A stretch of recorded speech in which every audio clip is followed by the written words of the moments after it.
Hello there, Sir from 17 once again. This is my Max Payne 3, old school, no damage, and this is chapter 10. This is a really tricky mission, but it's also really fun. The only reason it's even remotely tricky is because of the enemy timings.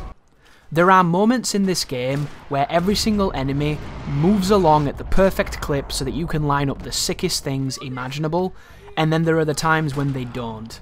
And this firefight right now is a section where I got some of the worst pathing you could ever possibly wish to have. And it's frustrating because on my stream I did a really good one of these, and I did it on hardcore, so technically I did it on a harder difficulty, and I feel like what I did on that stream in that practice run is more impressive than what I do here.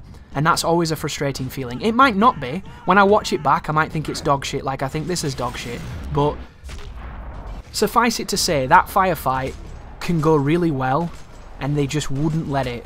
So I had to just make do with what I had. This is another one of those shooting sections that can sometimes be a bit funky. The final person sometimes doesn't die when you shoot him. I also had a bunch of crashes in this part, but to the game's credit, it gave me an opportunity to pick up double pistols after I reloaded from the mission select. And watch this, by the way, watch this. See that? The reason that happened is because of my positioning. If I'd have been further back, they would have spawned in front of me, but because I was aggressive, they spawned behind me instead. That is a dynamic spawn, and it doesn't usually do it. That's one of the only areas of the game where that happens, and I found it really interesting, but it looked hectic and chaotic, and I was really proud of that shootout, so I hope you enjoyed it. This sequence on paper should be great. You should be able to dive off of this balcony, shoot all the people, and then get the invincibility of the final kill cam. But every time I tried to do that, there was always one guy that hid, and it's always this guy at the back. For some reason, there's one dude that's really defensive and doesn't do anything, and every time you dive off this, unless you run down the steps and no one shoots you, which never happens, you're just in for a world of hurt, and it's really unfortunate.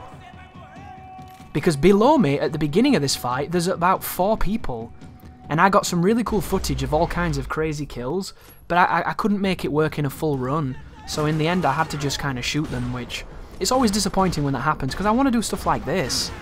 This is what I want to show. I want to show Max diving and getting crazy and killing dudes.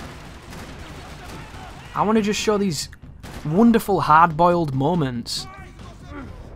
And this is a good fight, but this is also a fight that lies. So the next person I shoot is going to give me a kill cam telling you that there's no enemies left, but there's 2 enemies, and then there's 3 technically, and then it doesn't give you the kill cam on the gameplay section, but it gives it you in the cutscene. So right then, tells you that this fight is over, but the fight isn't over, so it's really misleading. There's a guy sneaking up the stairs who has a shotgun, and he can kill you, which, why do they do that? And then this guy down here, he should be the final person. He should have been the person that the kill cam triggers for, because when you touch this button and you shoot the next fella, it's all in a cutscene. How the hell can you fail a cutscene, right? How can you not do this? There's no way you can't not do that. It's the easiest thing you've done so far, and yet it's the only part of the game where that final kill cam can get you into trouble, because the language, the silent language of it, that automatic visual language that it does to tell you that you've done the environment and you're safe now, is a lie, and it's really unfortunate. But as you've noticed, because I'm on a vehicle, this is another section that is essentially completely impossible to no damage. I tried a couple times, and the big thing that stops this from being impossible is the fact that the checkpoint's really bad. You have to do almost all of these sequences in a row, and even if you're the best shot on the planet, do you see me getting hit? There's so many people. So many people.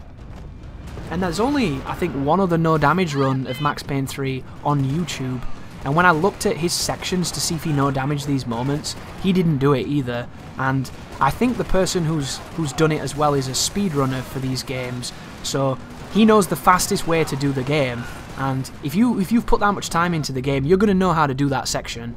So when I double checked that he hadn't done it, I didn't waste any more time.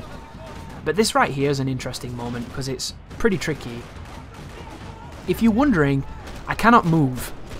All I can do is pop out of cover.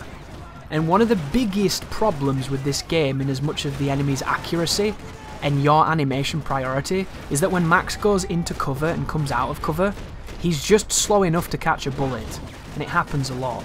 So what I wanted to do is I wanted to use the bullet time exclusively here to guarantee that when I was popping out of cover, I was in bullet time, and that way I stood the best chance of not getting shot, and I would kill 1 or 2 people, and then I would stay in bullet time and then go back into cover. One of the things you'll notice, guys, if you're shooting your gun at someone in bullet time, and you stop bullet time and go back into cover too quickly, a lot of the times you'll catch a bullet on your way back in. However, when you're in bullet time, it seems almost like the enemies have a harder time hitting you. However, you're not invincible. I actually thought you were invincible when you were in bullet time manually, but you're not. And it gave me delusions of grandeur that weren't true. The only time seemingly that you're invincible is when you shoot dodge. And I found that out on the airport level, because I was using the slow motion to essentially shoot a bunch of people and I wasn't moving too much, and then when I came out of it, I had a ton of damage on me. And up to that point, I was under the impression that I was invincible, so it was good for my confidence, but terrible for the reality of what the game is. But fun fact, this was a first attempt that you're watching right now. And I'm really happy that I never had a problem with this section, because I personally think that this is one of those sections that in concept it's really fun, and it's really hectic, and it's really crazy, but when you're doing such a specialised run, these are the moments that can be the biggest pain in the ass, because they do not complement what I'm doing. But thank you for watching, I hope you're enjoying this, and you take care now.